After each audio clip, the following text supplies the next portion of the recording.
um preenchimento muito importante e esse paciente pode ter shunt. E aí o que acontece? Ele começa a ter queda de saturação, aumento de CO2 e aí é aquele desespero todo para ventilar o paciente depois, né? E ainda, falando disso, tem a mortalidade da doença, né? A gente sabe que a SARA ela é dividida em leve, moderada e grave. E ela é dividida pela relação PO2-FA2. Desculpa, gente. Então, assim, a PO2-FA2 ela não é diagnóstica, ela é classificatória. Então, para a gente ter diagnóstico, a gente precisa estar com o paciente com uma PIP de 5, o paciente ele tem que ter um evento agudo, tem que se descartar que o problema é cardíaco, de sobrecarga cardíaca, tem que ter infiltrados bilaterais, e aí eu tenho que classificar PO2-FA2. Para quê? Para saber se meu paciente tem ou não os níveis de síndrome do desconforto respiratório que eu quero saber, leve, moderado ou grave. Então, uma PO2 aí de 300 a 200, o paciente é leve. Uma PO2 de 200 a 100, o paciente é moderado. E uma PO2 menor que 100, o paciente é grave. Então, tem essas classificações. E a mortalidade, ela pode variar de acordo com cada paciente. A gente tem visto que a mortalidade, ela está variando, por exemplo, de 25 a 45, de 27 a 45%. Aqui, nesse quadro, a gente traz para vocês uma mortalidade dos pacientes leves de 27%, ou seja, 27% dos pacientes que intubam com SARA leve, eles vão morrer. 32% dos pacientes com SARA moderada, eles vão morrer, em média, né, claro.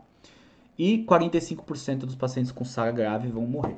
Então, claro, isso são médias, tudo isso pode mudar de acordo com o país, com a região, de acordo com o estudo, enfim.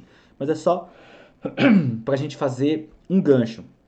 A mortalidade dessas doenças antes era de 70% a 80%, então hoje ela caiu aí para 27%, 45%, que é alto ainda, mas né, ainda se estuda bastante a doença para tentar reduzir mais.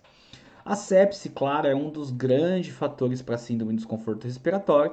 Então, o paciente ele tem uma infecção ou tem um trauma, ele pode ter uma síndrome da resposta inflamatória sistêmica. E essa resposta inflamatória sistêmica, ela vai muitas vezes trazer alguns sinais para o paciente, para nós, né, na verdade, avaliarmos e diagnosticarmos, né? Então, esse paciente ele pode ter temperatura acima de 38, caracterizado como febre, ou ele pode ter até uma temperatura mais baixa, menor que 36. Ele pode ter taquipneia, ele pode ter taquicardia, ele pode ter leucócitos elevados, né, um leucócito maior que 200, ou ele pode ter leucócito menor que 4.000, que seria leucopenia, né? Então, isso é uma infecção, gente. Se ele tiver 2 a 3, geralmente o paciente que tem infecção, ele tem 2 a 3 sinais aí, ele já é bem clássico da síndrome da resposta inflamatória sistêmica. Então, muitas vezes você verificou isso, você tem que entrar em contato com o enfermeiro, com o médico para uma avaliação adequada desse paciente. E ele pode evoluir com uma sepse. Então, ele começa com uma síndrome da resposta inflamatória sistêmica, depois ele pode evoluir para uma sepse, ele pode vir a evoluir para uma sepse grave, ele pode evoluir para um choque séptico e depois ele pode evoluir para uma falência múltipla de órgãos. Então, quando a equipe identifica a sepse, ela tem que ser tratada rapidamente. E uma das complicações do paciente com SIR, sepse, sepse grave ou choque séptico é a síndrome do desconforto respiratório. E a síndrome do desconforto respiratório, como muitos pensam que mata por hipoxemia, na verdade, só 5% dos pacientes com SARA vão evoluir para fibrose. O resto, muitas vezes, vão morrer por falência múltipla de órgãos. E muitas vezes causada essa falência de múltipla de órgãos pela sepse, claro, e associada à ventilação mecânica que a gente pode utilizar de forma inadequada, aumentando o potencial de lesão do pulmão e de órgãos à distância. Porque quando eu lesiono o meu pulmão com a ventilação mecânica, eu tenho liberação de mediadores inflamatórios que vão cair na corrente sanguínea, que vão passar por várias células e vão causar um destruimento dessas células. E qual é o principal componente que isso que vai ser destruído das células e que vai fazer com que o paciente evolua para disfunção múltipla de órgãos. As mitocôndrias, tá? Então, nós temos que tomar cuidado. Aqui nesse quadro tem 4 imagens. As 4 imagens podem ser caracterizadas como SARA, só que por doenças diferentes, tá? Eu vou dar um exemplo aqui. Aqui um paciente com uma infecção pulmonar que evoluiu para uma sepse, evoluiu para uma síndrome de desconforto respiratório e uma telectasia dependente aqui, ó. Tem a telectasia nas áreas dependentes e o pulmão aberto na área não dependente. Tem o famoso baby lung, o pulmãozinho de bebê.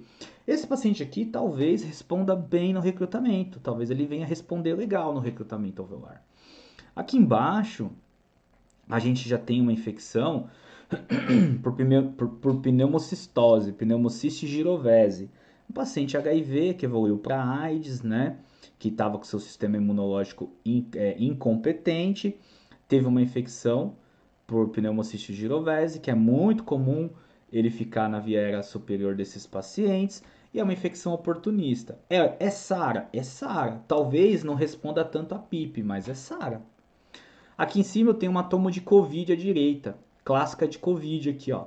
É síndrome de desconforto respiratório? Sim, Covid. Então eles chamam hoje de CARDS, né? Síndrome de desconforto respiratório pela Covid. Aqui embaixo a gente tem um pulmão quase que limpo, mas você percebe que tem umas imagens aqui bem pequenininhas nodulares, né? É uma TB miliar que o paciente evoluiu para uma síndrome de desconforto respiratório também. Então, várias doenças podem ser síndrome de desconforto respiratório, só que cada paciente pode ou não responder a uma estratégia ventilatória e eu preciso associar o meu conhecimento de fisiopatologia com fisiologia, com